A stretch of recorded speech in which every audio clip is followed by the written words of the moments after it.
নমস্কাৰ। প্ৰদম কুমাৰ বৰ্মন দেৱৰ এটি কবিতা দৈনন্দিন অনুৰাগ মই বিশ্ববিদ্যালয়ত পঢ়ি থকাৰ দিনতে ইয়াক একক অভিনয় ৰূপত কৰাৰ এটা প্ৰচেষ্টা কৰিছিলোঁ।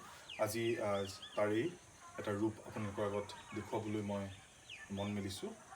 চাওকচোন কেনে হয়। মনে মনে আছা কিয়? কিবা এটা কোৱা নে মই কি ক'ম? মই কওঁ নেকি এই যে মই তোমাক ভাল পাওঁ, 100টা গোলাপক ভাল পোৱাৰ সমান। মই তোমাক ভাল পাওঁ জাৰত এখন কম্বলক ভাল পোৱাৰ সমান। মই তোমাক ভাল পাওঁ গ্ৰীষ্মত এটা কোল্ড ড্ৰিংকছক ভাল পোৱাৰ সমান।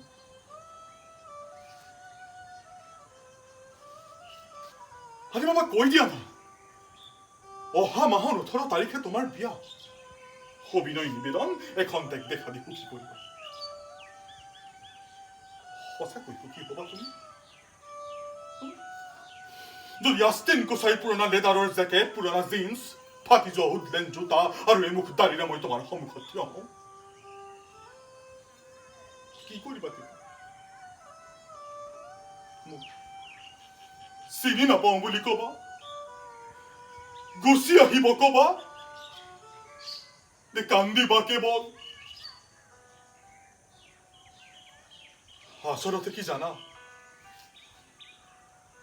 উপাৰ্জনহীনতাৰ বাবেই মই তোমাক হেৰুৱাবলৈ ওলাইছো। অথচ তোমাক হেৰুৱালে উপাৰ্জনটো মই কৰিবই লাগিব। কাৰণ বাকীততো কোনেও মত নিদিয়ে। ধন্যবাদ।